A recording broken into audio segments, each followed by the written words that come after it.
Okay, we are back here broadcasting and recording live from T3 in Las Vegas. And as you can see, we have a super special guest with us, Josh Brown. That's right, Chuck. The crowd is going wild, as you can see. The crowd is going wild. They're so excited. We finally got together. Absolutely. All right. And I'm glad we did. I appreciate you taking some time. And I tell you what, you kind of have a crowd that follows you. You have your own gravity, that's for sure, kind of an orbit. I don't know about that, but I appreciate it. You're Thank a modest you. guy. Thank you. All right. So, look, there's a lot I would love to talk to you about. We only have about 5 or 10 minutes. I know you're going up for a keynote address as well pretty soon, a fireside. But what I thought would be interesting to talk about, I know you have that blog, The Reformed Broker, and I am a reformed broker. Okay. Right? So I started in the mid-'90s, New York City, making 300 dials a day. That's it? Selling, yeah. You know what? It's funny that you said that. I was wondering if you're going to catch me on that or call me on that. I come from a different tribe. We were doing 500 minimum. We were too, but I don't say that number anymore. Do you know why? Because people won't believe it. Okay, it's true. Yeah. Yeah. That's funny. I was like, is he going to catch me on that? They won't believe is that people used to pick up the phone and want to talk. Absolutely. They actually were like, at least late 90s when I started, people would be like, "Oh, from Wall Street? Sure, right. I got a few minutes." Yeah. I mean, amazing. That would not happen now, but that existed. So, I was watching that movie, Wolf of Wall Street, and I remember this very clearly. My wife was down in the hall in the home office, and I'm watching. I was like, that was happening. Yeah. That was happening. Oh, yeah. People are not going to believe this. That was happening. So it's kind of cool to have that story. But the reason why I want to talk about that is going from cold calling, selling individual stocks. I mean, we've had experiences. I've had experiences. You get someone on the phone, and within 30 minutes, they're wiring you money. Yep. Which is just hard to imagine, especially now 25, 30 years later. But how do you go from a New York City broker to one of the best-known RIAs in the country? Well, so I wrote a book about my transformation, and the gist of it is, in the financial crisis, I really was forced to look myself in the mirror and ask, like, are you helping anyone? I definitely wasn't helping myself because whatever I was doing, it was not going well. Yeah. But was I helping clients? And the answer was no. And so I knew that I was in the wrong part of the business. I just didn't know how to escape and move over. You have to keep in mind, in 2009, in 2010, there was no one that was like, I will teach you how to transform your business from brokerage to RIA. You just like kind of had to figure it out. Yeah. So I did. I met people who were able to help me make small decisions, then bigger decisions, and then ultimately dropped my Series 7 and became a full-time financial advisor, which felt amazing. Yes. I had no clients. I had no money.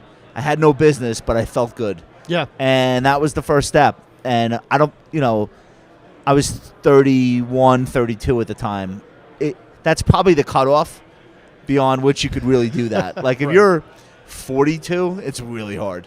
For sure. So, yeah. So I got lucky. Yeah, that's about what I did it as well, actually. I saved up some money, and, I was researching stocks, and I wasn't doing the penny stock stuff, but we were cold calling to sell them.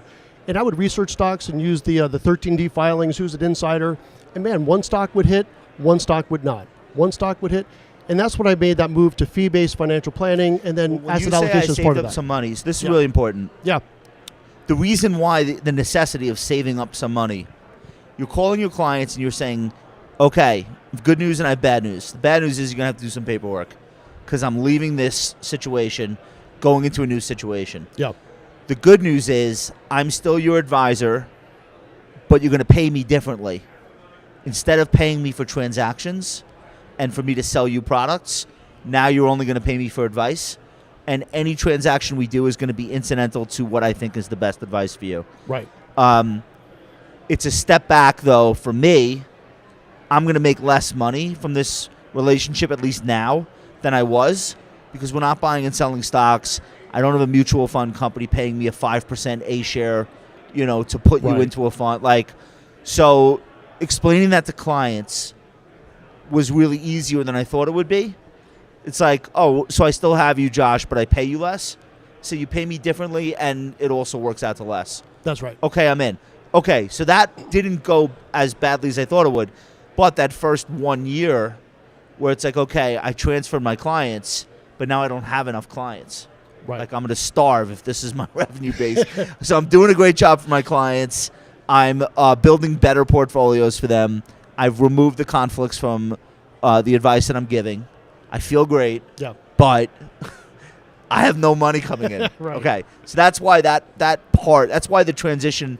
Now, imagine doing that with teenagers who need braces, and one of them needs a car, and it gets much harder the bigger your expenses are. So I spent 15 years telling people, don't wait. There's no better opportunity. Stop doing this commission shit right now. This is the time to really deliver value to your clients and give them advice, and just eat the bullet. Go 1 year. You'll make it. That's right. And a lot of people, when I put the book out in 2012, Backstage Wall Street, a lot of people listened to me. And I still bump into people that are like, I'm really glad I read your book when I did. Yeah. And it's been 10 years and, so far so good, whatever it is. So I think that's a really excellent point. And where I see this a lot is some of these captive insurance advisors, right? it's even harder for them. That's right. Yeah. And it's harder and harder the longer they stay, because those golden handcuffs, they get stronger and stronger because they're in these proprietary products that they can't even transfer half the time. But here's what makes it harder for them. They have to repudiate everything that they've told their clients. That's probably true too. The insurance guys, say guys colloquially, the insurance guys and gals frequently sell like lower risk, like, oh, this is guaranteed. Like, why would you take the risk of the stock market? To be an RIA and a portfolio manager and do financial planning, the job is the opposite. You have to teach clients why taking risk is necessary. Right. They will not be able to hit their goals if they don't take risk. And the earlier you take the risk, the better. That's right. And the more you take now while you're younger, the better. It's a 180 from the stuff that they were saying the day before about why you need an index-linked annuity with a guaranteed floor and blah, blah, blah. So it's even harder for a captive insurance person to move into our world. Yes. And arguably most won't. Yes. But if they have a chance, they have to do it early on. Again, Yep. you got a country club membership. You have a vacation home. Your husband or your wife, they're accustomed to a certain level of income coming in. Yeah. So it's, with every passing year, it's harder and harder. Yeah. Or you make so much money that it's easy. It's like, I banked millions of dollars doing insurance for 20 years. I want to spend the next 20 years of my career doing wealth management, and I'm more than well capitalized to make the transition. Sure. I suppose that exists. And the pot at the end of that rainbow is you have a much more sellable book, or if you have kids that want to get in the business, it's a very sustainable business model that can last generations, perhaps. So I would argue the pot at the end of that rainbow is, it's better for your clients. Not to mention. You can do insurance for people. It's like you could do both. Absolutely. There's nothing wrong with insurance, by the way. Just to, like, if you want to flash that on the screen, insurance We'll is fine. pop it up there.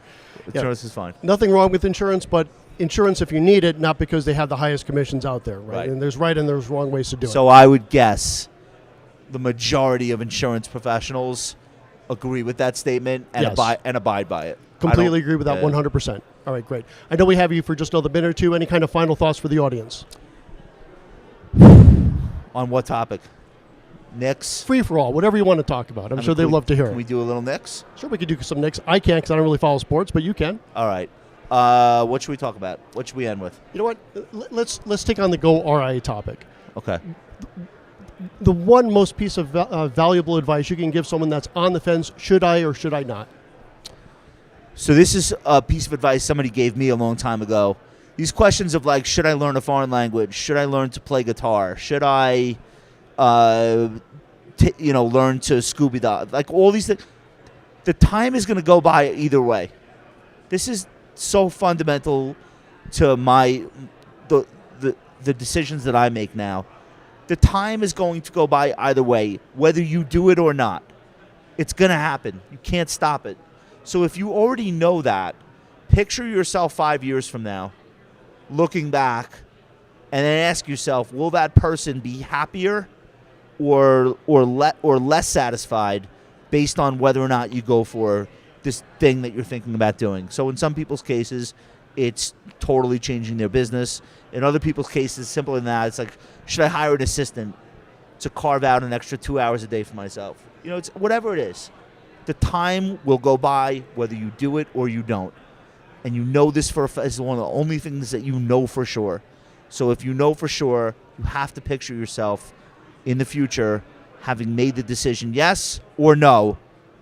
How does that person feel about the decision that you just made right now? Okay. So that's my advice. All right, that's a perfect way to end it for today.